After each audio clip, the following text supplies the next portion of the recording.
On pense souvent au nombre comme, juste des chiffres, pour compter, pour mesurer. Mais si je vous disais qu'ils sont bien plus que ça, et s'ils étaient en fait un langage secret, une sorte de vibration qui pourrait décrire qui nous sommes, nos talents et même notre destinée. C'est ça l'idée absolument fascinante qui est au cœur de la numérologie. Une pratique très ancienne qui parle du principe que dans l'univers, tout, absolument tout, est une histoire de nombres. Alors oui, je sais, ça peut paraître un peu mystérieux comme ça. L'idée que notre nom, notre date de naissance, contiendrait un message caché, mais c'est vraiment le principe de la numérologie. L'idée, c'est que ces infos qui nous sont si personnelles ne sont pas juste une coïncidence, non, elles seraient une clé pour mieux se comprendre. Et c'est justement ce code qu'on va commencer à décrypter ensemble aujourd'hui. Pour le dire plus simplement, la numérologie, c'est l'étude de ce qu'on appelle la vibration énergétique des nombres. En gros, chaque chiffre de 1 à 9, et même certains autres un peu spéciaux, a sa propre signification, sa propre couleur, son énergie. Et en analysant les nombres qui sont liés à notre identité, on pourrait dessiner un portrait super détaillé de qui on est au fond et du chemin qu'on est venu parcourir dans cette vie. C'est un peu comme si chacun d'entre nous avait sa propre bande-son unique et que les nombres étaient les notes de cette musique. Bon, à ces théories, plongeons un peu dans la pratique. Comment ça marche concrètement? Parce que derrière ce grand mot de vibration, vous allez voir, il y a un système qui est en fait très logique et super accessible. Tout repose sur deux grands principes, deux piliers. Une fois qu'on a compris ça, on a les clés pour transformer des lettres et des dates en un langage de chiffres qui a vraiment du sens.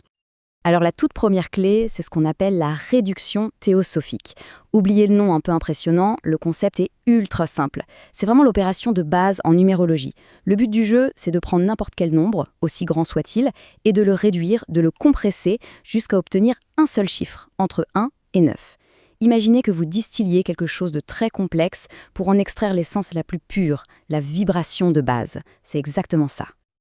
Allez, un exemple, ce sera beaucoup plus clair. Prenons l'année 1980. Le processus est vraiment simple, vous allez voir. On prend chaque chiffre et on les additionne. Donc, 1 plus 9 plus 9 plus 0. Ça nous fait 19. Ok, 19 c'est toujours un nombre à deux chiffres, donc on n'a pas fini. On recommence. 1 plus 9, ça donne 10. Pareil, c'est pas encore un seul chiffre. Alors on fait une dernière étape. 1 plus 0, ça fait 1. Et voilà, c'est tout. La vibration de base de l'année 1990, c'est le 1. Et cette méthode toute simple, on va l'appliquer absolument partout. Ok, donc pour les dates, on a compris. Mais comment on fait pour un nom, pour les lettres? C'est là qu'intervient la deuxième grande clé. Il faut tout simplement un système pour convertir les lettres en chiffres. La plupart des numérologues aujourd'hui utilisent un système qui nous viendrait du célèbre philosophe grec Pythagore. Vous savez, le même que pour le théorème en maths. Pour lui, tout était histoire de nombres, alors il a eu cette idée de créer un tableau de correspondance, une sorte de traducteur entre notre alphabet et le monde des chiffres. Et le voilà, ce fameux tableau de Pythagore. C'est vraiment l'outil de base. Regardez, c'est assez simple. Chaque lettre a une valeur, de 1 à 9. Le A, le J, le S, par exemple, valent 1. Le B, le K, le T, ils valent 2. Et ça continue comme ça pour tout l'alphabet. C'est tout. Avec ça, et avec notre petite méthode d'addition, la réduction théosophique, on a maintenant tout ce qu'il nous faut. On peut commencer à calculer les fameux nombres clés. Et c'est là vraiment que ça devient personnel et super intéressant. Alors, maintenant qu'on a les outils, passons à la pratique. C'est le moment où on applique tout ça à soi-même. Parce que c'est ça le but de la numérologie, que ça devienne personnel. En utilisant ces deux principes tout simples, on va pouvoir calculer plusieurs nombres, des nombres fondamentaux qui, une fois mis ensemble, vont dessiner une sorte de carte de la personnalité, des talents et même des défis de vie. Et le point de départ, vraiment le nombre le plus important de tous, c'est ce qu'on appelle le nombre de chemin de vie. Celui-là, il se calcule uniquement avec la date de naissance. Et une fois qu'on l'a, il ne change jamais, c'est pour la vie. Il représente, en quelque sorte, la route principale sur laquelle on avance, le grand thème de notre existence. Le connaître, c'est un peu comme avoir une boussole intérieure, un outil incroyable pour naviguer dans la vie en se sentant plus aligné. Reprenons notre exemple pour que ce soit bien clair. Imaginez une personne née le 15 mars 1990. On y va étape par étape. D'abord, le jour, 15. On réduit, 1 plus 5, ça fait 6, on garde le 6. Ensuite, le mois, mars, c'est le troisième mois, donc 3. Facile. Et enfin, l'année, 1990. On l'a déjà calculé tout à l'heure, vous vous souvenez? Ça se réduit à 1. Maintenant, on additionne ces trois résultats. Le 6 du jour, le 3 du mois et le 1 de l'année. 6 plus 3 plus 1, ça nous donne 10. On réduit une dernière fois, 1 plus 0, ça fait 1. Et voilà, pour cette personne, le nombre de chemins de vie est 1. Ok, après le chemin de vie, il y a un deuxième nombre super important, le nombre d'expressions. Alors lui, il ne vient pas de la date de naissance, mais du nom complet. Attention, le nom de naissance, celui qui est écrit sur l'acte de naissance, avec tous les prénoms. Si le chemin de vie, c'est la destination, le nombre d'expressions, c'est plutôt les outils qu'on a dans notre sac à dos pour faire le voyage. C'est notre boîte à outils personnelle, en quelque sorte. Il révèle nos dons, nos talents naturels, les choses pour lesquelles on est doué sans même y penser. Et ce qui est intéressant, c'est que ce nombre d'expressions, on peut le décomposer en deux. D'un côté, on a le nombre d'âmes. Pour le calculer, on utilise seulement les voyelles du nom. Ça, c'est notre moi intérieur, notre moteur secret. Ça révèle ce qui nous fait vibrer au plus profond, nos désirs cachés. Et de l'autre côté, on a le nombre de personnalités calculé avec les consonnes. Lui, c'est notre moi extérieur, notre vitrine, l'image qu'on projette. C'est ce que les autres voient de nous en premier. Parfois, il y a un décalage intéressant. On peut avoir un nombre d'âmes super créatifs qui rêvent d'évasion et un nombre de personnalités très carré qui donne une image sérieuse et organisée. C'est ce contraste entre ce qu'on est dedans et ce qu'on montre dehors. Bon, maintenant qu'on sait comment calculer tout ça, la question c'est, qu'est-ce que ça veut dire ? C'est bien beau d'avoir un 1 ou un 6, mais ça correspond à quoi? Eh bien, chaque chiffre de 1 à 9 représente une sorte d'archétype, une énergie de base. Alors c'est parti, on va décoder ensemble ce langage secret. Commençons par le début. Le 1, c'est le leader, le pionnier. Pensez à l'étincelle, au démarrage, à l'indépendance. C'est l'énergie de celui qui ose, qui innove. Ensuite, le 2. Lui, c'est le diplomate. C'est le nombre de l'union, de la coopération, de la sensibilité. Il cherche l'harmonie, il sait écouter et créer du lien. Et puis on a le 3, c'est le communicant, l'artiste, c'est la joie de vivre, la créativité qui pétille, l'expression sous toutes ses formes. On continue. Le 4, là on met les mains dans le concret. C'est le bâtisseur, la structure, la discipline, le travail bien fait.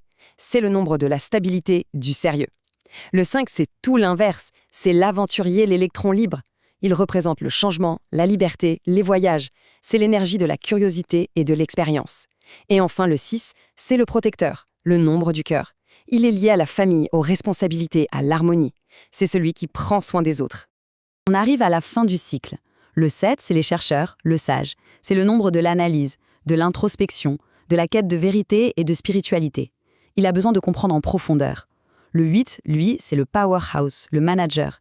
Il est associé à l'ambition, au pouvoir, à la réussite matérielle. C'est la capacité à gérer, à organiser, à manifester dans le concret. Et pour finir, le 9, c'est l'humanitaire. Il a une vision globale. C'est le nombre de la compassion, du service aux autres, de l'altruisme. Il boucle la boucle.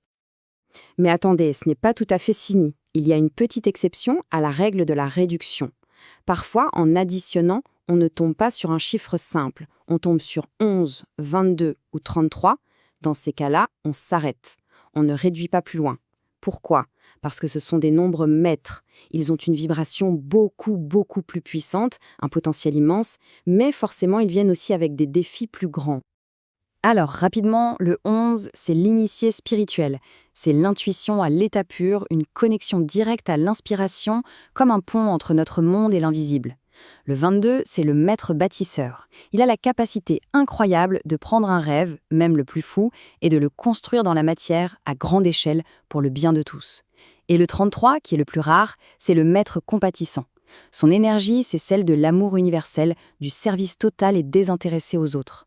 Avoir un nombre maître, c'est avoir un potentiel hors norme, mais ça demande aussi beaucoup de maturité pour le vivre pleinement. Ok, on a vu les calculs, on a vu la signification des nombres. Maintenant, la question la plus importante, qu'est-ce qu'on fait de tout ça ? Et là, il y a un point crucial à comprendre. La numérologie, ce n'est pas de la voyance. Ça ne prédit pas l'avenir. Il faut vraiment la voir comme un miroir, un super outil de connaissance de soi, qui vient simplement éclairer nos potentiels, nos forces, nos faiblesses.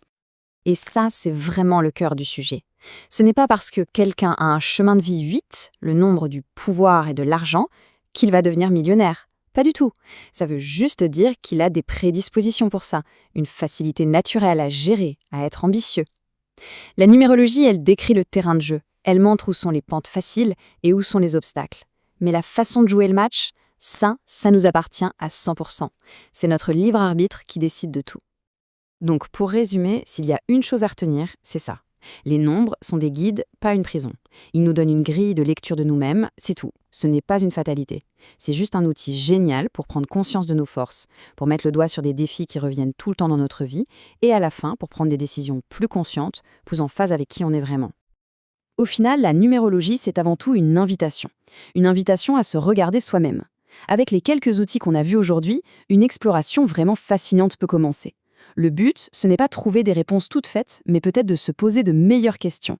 Des questions sur qui on est vraiment et surtout sur qui on a envie de devenir. La vraie question, ce n'est pas « qu'est-ce qui va m'arriver ?», mais plutôt « maintenant que j'ai ces clés en main, quelle porte est-ce que je choisis d'ouvrir ?»